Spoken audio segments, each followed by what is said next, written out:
여러분 안녕하십니까. 자, 이번 시간 제8강 프로젝트 1단계에서 우리 앞에서 유목화까지 했죠. 이제 웹하고 또 질문 목록 만드는 거, 자원 목록이 관련된 것을 이제 알아보도록 하겠습니다. 자, 이제 우리 주제망을 구성을 하는데요. 이 웹은 어떻게 짤까요?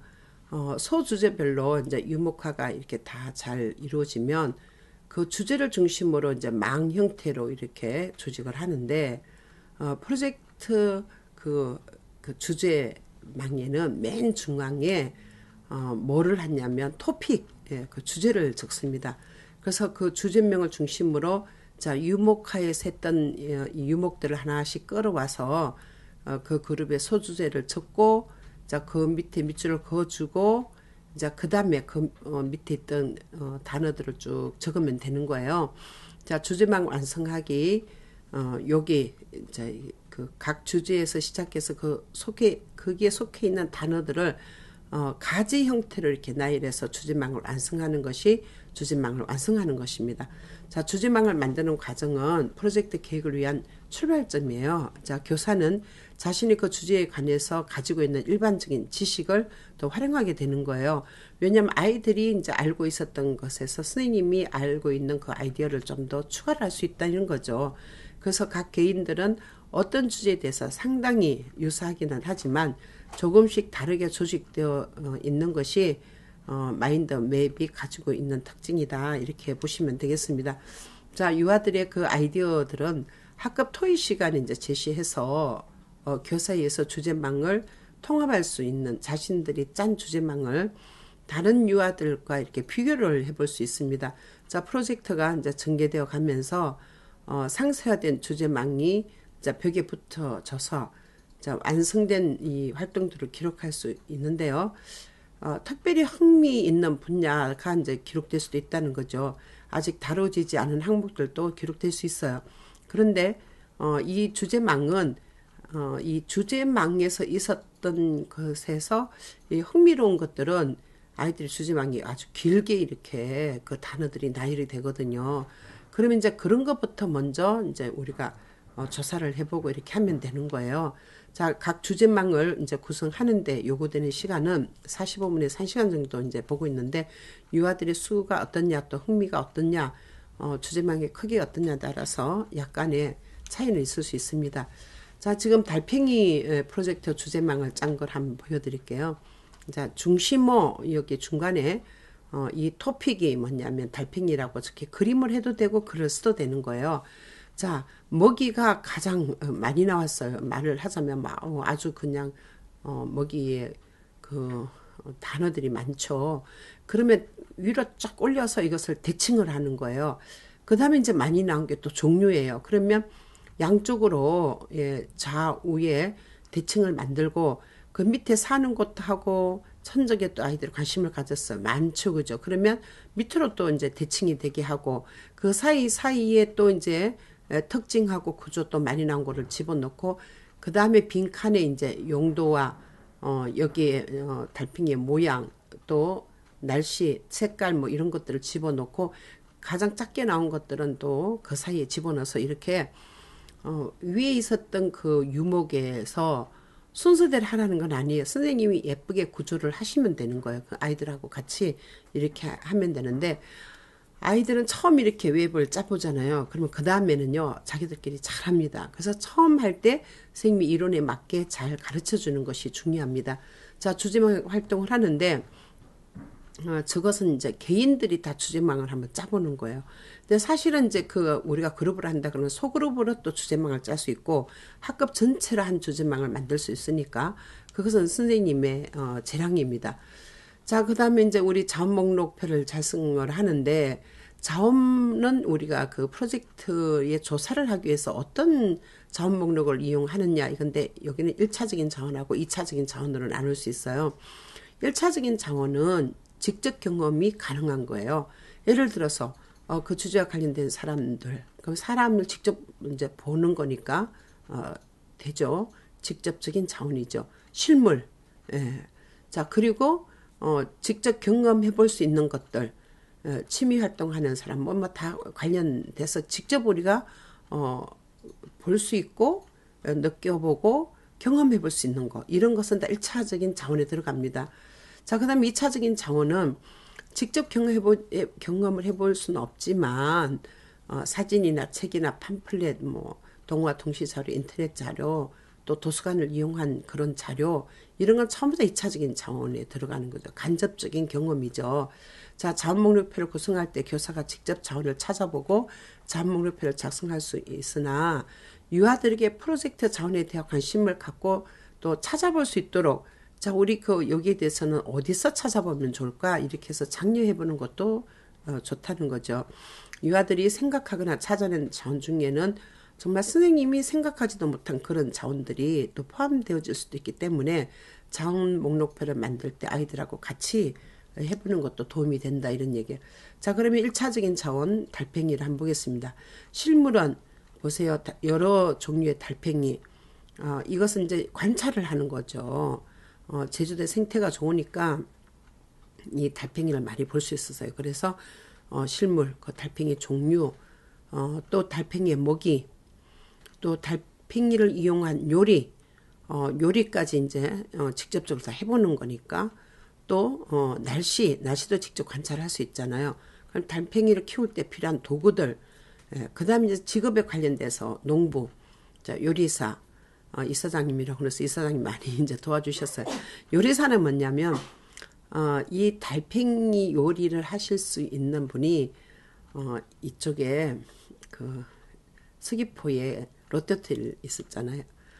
신라호텔도 있죠. 거기에 이제 학부형이 사실은 이제 그 프랑스 요리, 그 요리사였어요. 그래갖고 유치원에, 그 어린이집에 와서 직접 다 아이들 체험을 해줬어요. 그래서 직접 경험을 해봤으니까 이게 이제 직업도 되고 또 1차적인 자원으로 이렇게 들어갈 수 있는 거죠. 자, 현장 학습은 달팽이 게스트하우스, 에덴 어린이집 바깥 놀이터, 가정 연계체험 이렇게 해서 쭉 휴양림 등 이렇게 해서 했어요. 선생님이 아주 구체적으로 잘했죠. 이렇게 우리가 1차적인 자원, 직접 경험할 수 있는 거는 이렇게 해본다 이거죠. 그 다음에 2차적인 자원은, 자, 보시다시피 여러분, 동화, 책이 쫙 이렇게 있죠. 제목이 있죠. 그 다음에 지원이 있죠. 출판사 어디. 그러면 이게 찾으면 다 나오잖아요. 자, 그 다음에 정보를 주는 책은, 자, 이런 많은 책들이 누가 지었고 어디서 출판했다 이런 것만 다 적으시면 정리를 하시면 되고요. 자, 동시자료, 사진자료, 영화자료, 동영상, 그 다음에 보세요. 시청각에서 뭐 중요한 것은 우리 지금 뭐 이 동영상이 많잖아요. 그 다음에 동요, 또 음악 감상 자료, 아주 구체적으로 선생님이 잘 정리를 했어요. 그 다음에 지금은 인터넷이 이제 워낙 잘 돼 있으니까 인터넷 자료까지 이렇게 하면 1, 2차 자원이 다 만들어지는 자원 목록이 다 된 거예요. 자, 그 다음에 이제 마지막 우리 뭘 해야 되냐면 질문거리 찾기를 해야 됩니다. 이게 이제 질문 목록 만드는 건데, 주제망이 다 구성되고 나면 이제 그 주제에 관해서 아이들이 조사해 볼 수 있는 질문거리를 이제 찾는 건데, 주제에 대한 질문은 주제망이 끝나야 나오는 것은 아닙니다. 왜 그러냐면 하던 중에도 그런 아이들이 질문거리가 나올 수 있거든요. 주제가 친숙한 것인지, 또 어떤 자원이 마련되어 있는지, 교사나 친구들 중에 특별한 경험을 한 사람이 있는지, 교사가 어떤 식으로 유도하는지 등에 따라서 프로젝트 시작 첫날부터 다양한 질문이 쏟아져 나올 수 있어요. 경험이 많을수록, 아이들이 본 것이 많을수록 이거 많이 나올 수 있죠. 유아들의 질문 내용을 프로젝트 진행 단계와 관련지어서 보면 프로젝트 1단계는 대개 준비된 자원의 그 외적인 특성 관련된 단순한 질문인 경우가 많고요. 전개되면서 더욱더 깊이 있는 그런 질문이 나오기 때문에 그럴 때마다 질문 목록에다 추가를 하시면 되는 거예요. 자, 그러면 우린 질문거리는 언제 찾을까요? 자, 앞에서 얘기했던 우리 이전 경험 나누기 할 때 선생님을 벌써 이거를 이런 질문을 만들면 좋겠다고 이제 생각하셔야 되고요. 브레인스토밍 하다가도 질문거리가 나올 수 있고, 또 유목하다가 또 자원을 가지고 우리가 활용하는 중에 어떤 활동을 하잖아요. 프로젝트 수행하는 중에 또 나올 수 있고, 또 공유 시간에 친구나 교사들 이야기를 듣거나 논의하는 중에 또 나올 수 있어요. 자, 가정에서 우리 선생님이 이제 가정학습 과제를 내주잖아요. 가정에서 알아봐 주세요. 이런 거. 자, 그 주제와 관련해서 활동하는 중에 또 질문거리가 나올 수 있는데, 그럼 가정에서 나오면 어떻게 하느냐? 자, 엄마한테 이제 그거를, 메모를 부탁하는 거죠. 아이들이 이제 질문거리가 있으면 그것을 잘 적어서 원으로 보내주세요. 그러면 이제 원에 와서 다시 이제 이거를 정리를 하시면 되는 거예요. 자, 그러면 질문거리를 이제 찾기를 하면 유아 교사들에게 어떤 의미가 있을까요? 자, 유아는 이 주변 사물을 자세하게 관찰하도록 동기화하고요. 또 항상 탐구하려는 그런 성향이 길러지고, 또 질문에 기초해서 활발한 이후 활동이 진행될 수 있고, 활동에 보다 분명한 목적의식을 가지고 임하게 되고요. 문제 해결 방법을 학습하게 된다는 거죠. 논의하는 기술과 방법을 익히게 된다는 것입니다. 선생님은 어떻게 될까요? 유아들의 사고 발달 수준을 어세스먼트, 사정할 수 있는 하나의 증거가 됩니다. 프로젝트는 평가이기 때문에 그 사정하는, 어세스먼트 하는, 그것이, 평가를 해야 되는데 그 하나의 증거가 뭐냐면, 질문거리 할 때 아이를 평가할 수 있는 증거가 된다. 이런 얘기죠. 유아들의 흥미 및 관심 방향을 파악할 수 있고요. 강요의 활동에 몰입되어 있는 정도를 간접적으로 파악할 수 있습니다. 이런 프로젝트를 하면요. 앞에서 사진을 보신 것처럼 애들이 되게 조용해요. 어딘가 심취해 갖고 있어요.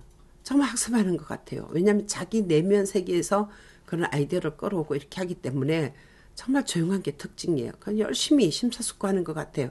어떤 활동에 몰입되어 있는 정도로 선생님이 간접적으로 파악할 수 있기 때문에 참 의미가 있다 이런 얘기죠. 그럼 이제 우리 질문거리를 잘 하려고 그러면 이제 선생님이 질문을 잘 할 수 있는 이 방법을 이제 주셔야 되는데 제시를 해야 되는 거죠. 자, 궁금이 상자를 한번 이용해 보시라는 거예요. 자, 선생님은 휴지통 같은 이제 우리 크리에스 티슈 이렇게 다 쓰고 난 다음에 그 박스를 이제 이쁘게 이렇게 포장을 하거나 이제 그 주제와 관련돼서 예쁜 그림을 붙여 놓는 거예요. 그래서 궁금한 거는 저에게 주세요 이렇게 하고 글을 쓰나요. 그러면 달팽이가 주제일 때 달팽이에 대해서 궁금한 거를 그다가 그 궁금이 상자 안에다가 이렇게 말아서 집어넣으면 선생님은 이제 애들이 다 가고 난 다음에 그것을 이제 펼쳐서 이렇게 보시면 되는 거죠. 자, 이렇게 해서 궁금이 상자를 이용하거나 두 번째는 질문 게시판을 이용하면 되는 거예요. 선생님이 달팽이에 대해서 궁금한 거 있으면 이 게시판에다 적어주세요. 그래서 질문 게시판을 만들어주면 아이들이 그 궁금한 걸 거기다 적는 거죠. 글씨를 모르는 아이들은 선생님한테 써달라고 해도 되고 글씨 잘 쓰는 친구에게 또 도와달라고 그러면 되겠죠. 그래서 질문 게시판을 이용하고요. 또 세 번째는 매력적인 질문 종류를 이용합니다. 자, 달팽이 그림이 희미하게 그려진 파스텔 톤의 이제 그런 거를 뽑아서 선생님이 이제 그 질문 종이를 만들어서 달팽이에 대해서 궁금한 거 있으면 이 종이에 적어서 이렇게 남겨달라고 그래요. 그러면 이제 선생님이 아이들이 이제 여러 방법으로 이제 질문을 만들어 줬잖아요. 그것을 기존에 있었던 질문 목록하고 이제 같이 연결해서 뒤에다가 쭉 적어 주시면 되는 거예요. 질문 종이를 정리해 가면서 선생님은 두 가지 사실을 파악하게 되는데요. 첫 번째는 반전체로 볼 때 프로젝트 1단계에서 나온 질문 내용과 2단계에서 나온 질문 내용이 어떻게 달라졌는지 비교할 수 있어요. 2단계는 조사를 하기 때문에 훨씬 더 질문이 구체적이고 좀 더 심화된 그 질문을 할 수 있고 1단계에는 좀 단순화된 질문을 할 수 있다는 거죠. 두 번째는 각 유아별로 프로젝트가 진행되어 가면서 질문이 어떻게 변화되어 갔는지 파악하면서 평가 자료를 활용할 수 있는 거예요. 그래서 프로젝트는 선생님도 아이들도 같이 코러닝이에요. 함께 학습하는 공동학습자가 될 수밖에 없는 것이 바로 이런 활동을 통해서 선생님은 아이들에 대해서 더 이제 잘 알아가고 선생님도 같이 이제 학습하면서 그 달팽이라는 주제에 대해서 더 구체적으로 알아가는 그런 선생님이 되는 거죠. 주제와 관련된 모양의 질문 종이를 이제 준비해서 그거를 이제 하여튼 그 주제가 바뀌면 또 다르게 이제 그 주제를 이렇게 해서 매력적인 질문 종이를 주시면 된다는 거죠. 이제 또 하나는 이제 주제망 자체를 이용을 하는데요. 유아들이 짜놓은 주제망 그 소주제 밑에 교사가 종이컵을 반으로 이렇게 자르잖아요. 그러면 이게 어떻게 돼요? 좀 입체적으로 되죠. 그러면 스카치 테이프를 이제 이렇게 종이에다 붙여놓고 그 컵 속에 매력적인 그 글씨를 그러니까 매력적인 아까 그 메모지 같은 데다가 그것을 서서 이제 똘똘 말아가지고 종이컵에다 넣어주면 선생님이 이제 아이들 가고 난 다음에 그것을 펼쳐서 이렇게 보면 된다는 거죠. 그래서 질문망, 우리 그 주제망 있잖아요. 주제망 짠 거, 웹 짠 거에다가 그 소주제, 거기다가 이제 그 소주제별로 그 궁금한 거를 거기다가 이제 적어서 넣어주면 선생님이 그걸 분리해서 또 정리를 하시면 됩니다. 자, 달팽이 프로젝트 이제 질문거리를 한번 보겠습니다. 달팽이는 왜 비를 좋아해요? 왜 집을 지고 다녀요? 점액이 왜 나오느냐고, 왜 뱀이 달팽이를 먹느냐고, 달팽이 왜 뼈가 없냐고. 얘들은요, 달팽이 많이 본 애들이에요. 왜 땅에 알을 낳을까요? 달팽이는 똥을 어디로 사는가? 달팽이는 사람이 먹는 거랑 똑같아요. 그러니까 애들이요, 이 달팽이가 수박도 먹고, 막 떡도 먹고, 근데 그 먹은 대로 애들이 이제 색깔을 다 다르게 똥을 샀거든요. 그래서 그런 것들을 애들이 다 본 거예요. 그래서 이제 이런 그 궁금한 것들이 질문거리로 나온 거예요. 왜 더듬이가 있느냐고, 프랑스 달팽이가 왜 유명하냐고. 얘는 이제 프랑스 달팽이 요리를 먹어본 애 같아요. 왜 이빨이 안 보이냐고. 발이 없는데 어떻게 기어다니냐고. 왜 등껍질 속에 이제 얘가 들어가 있느냐고. 재밌는 것들이 많아요. 그러니까 아이들이 이미 달팽이에 대해서 아는 게 너무나도 많았다는 거죠. 이렇게 질문거리를 이제 하면 선생님은 이렇게 막 그 질문거리가 쭉 이렇게 적혀져 있으니까 정신이 없잖아요. 그러면 이것을 분류를 해줘야 되는 거예요. 달팽이의 특징 딱 이렇게 놓고, 그럼 달팽이의 구조, 뼈가 왜 없다 그랬잖아. 왜 다리가 없냐 그랬잖아. 그러니까 뼈나 다리나 이런 거는 구조에 들어가잖아. 이빨 뭐 등등, 그죠? 그래서 구조를 쭉 분류를 했고, 그 다음에 이제 달팽이 천적에 관한 질문, 또 달팽이는 어디에 쓰이는지 용도, 달팽이 먹는 게 뭔지, 사는 곳, 종류, 날씨 이렇게 됐잖아요. 그럼 여기서 이제 그 나중에 그 아이들이 질문거리가 더 늘어나면 거기에 질문거리 해당되는 데다가 더 이렇게 집어넣으시면 되는 거예요. 그러면 이제 이 질문거리가 많아질수록 아이들이 관심이 많다, 알아보고자 하는, 연구하고자 하는 게 많다는 거죠. 앞에는 이제 선생님이 질문거리를 만들어 보니까 이제 그랬고요. 실제로 그럼 이걸 가지고 이제 우리 질문 해결하는 방법은 어떻게 할까? 선생님은 관찰을 하고 인터넷 책 동영상으로 얻고 또 전문가한테 물어보고 이런 식으로 해결을 하겠다. 이렇게 하신 거예요. 자, 그래서 이제 우리 1단계에서는 앞에서 쭉 했는 걸 우리가 다 봤는데 1단계도 반드시 전시가 있습니다. 여러분 1단계 전시가 있다는 거 프로젝트 처음 하는 사람들은 이해를 잘 못하세요. 우리도 샤드 교수한테 처음 배울 때 프로젝트는 이제 마지막에 3단계만 전시가 있는 걸로 알고 굉장히 이제 어리둥절하고 그랬는데, 프로젝트는 샤드 교수님이 와서 우리 중대에서 세미나를 하시고 이제 워크숍을 다 하고 난 다음에 거기에 우리가 배웠던 것들에서 지금 프로젝트는 너무나도 많이 발전이 된 거예요. 그때는 이제 단순하게 그 프로젝트에 대해서 전체적인 워크숍을 했지만 해보면서 지금 이렇게 아주 구체적으로 지금 프로젝트가 많이 이제 발전된 상태로 왔다는 걸 보시면 되겠습니다. 자, 그래서 우리는 이제 1단계 전시, 뭐 2단계 전시 이제 이런 거에 대해서 크게 신경을 안 썼는데, 앞에서 우리가 이론을 배웠잖아요. 1단계도 전시가 있고 2단계 전시 있고 3단계 종합적으로 다 잘된 것만 가지고 전시하는 게 있잖아요. 1단계 전시는 어떤 거냐면 우리 이전 경험 나누기 했죠. 그 다음에 브레인스토밍 했죠. 유목화 했죠. 그 다음에 뭐 했어요? 웹 짰죠. 그 다음에 질문거리 했죠. 이런 것들이 전부 다 전시를 할 수 있는 거예요. 1단계에서 그때 할 때 아이들이 활동했던 사진들 이런 거를 넣어서 전시를 하시면 되는 거예요. 그래서 프로젝트 1단계를 통해서 어린이들은 다양한 표현 기능과 전략을 사용해서 이야기를 이제 나타낼 수 있는데, 이렇게 나타낸 것들을 자, 게시판이나 교실 벽면, 책상 위, 선반 이렇게 전시를 해줌으로써 아이들이 서로 경험을 공유하고 상호 공유하는 거죠. 아이디어를 보게 하는 거죠. 1단계 전시는 그렇게 하시면 되는 거예요. 자, 작품 전시는 그 토픽에 관한 토의나 표현 기법에 관한 토의를 풍부하게 해줍니다. 왜냐하면 자기가 이제 했던 것이 전시가 되어서 아이들이 보고 또 서로 상호작용을 할 수 있다는 거는 참 어릴 때부터 아이들이 이제 그 성공을 경험하는 거죠. 그런 거를 많이 해줄수록 좋다는 거죠. 프로젝트의 처음 단계부터 교사는 글씨를 쓰는데 어려움을 느끼는 유아를 위해서 유용한 자원을 활용할 수 있는 단어들을 게시하는 것이 좋습니다. 그래서 유아들의 색칠하기나 또 그림, 구성물들도 동일한 방법으로 쭉 이렇게 전시를 해주고요. 각 전시 영역에 전시된 것에 알맞는 머릿글을 이렇게 적어 놓음으로써 유아들이 같은 종류의 경험에 대해서 생각해 볼 수 있도록 이렇게 하는 것이 좋습니다. 자, 어린이들이 다른 아이들에게 보여주려고 집에서 가지고 온 그런 사진들 뭐 이런 거 있어요. 자, 이게 뭐냐면 그 가정학습을 하는 중에서 가정에서 도와주세요. 달팽이와 관련된 자원들 중에 집에서 이제 있는 게 있으면 우리한테 보내주시면 아이들 프로젝트 다 하고 난 다음에 돌려드리겠습니다. 엄마들한테 보내잖아요.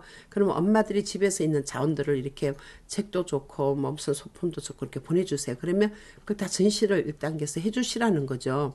자, 유아들이 만든 3차원적인 구성물이나 극화놀이는 사진 찍은 것 같은 거 뭐 이런 것들 자, 여기에 대해 설명을 덧붙여서 전시할 수 있고요. 글로 쓴 것, 사진, 그림, 다른 미술 작품, 뭐 다 이제 될 수 있다는 거죠.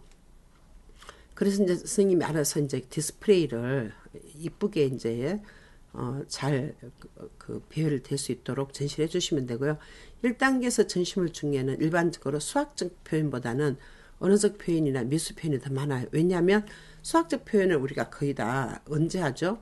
그렇죠. 2단계의 통합교육에 많이 하거든요. 그러면 1단계에서는 의사소통과 관련해서 자기 경험을 쓰는 거나 경험을 말하는 거나 또 뭐가 있겠어요?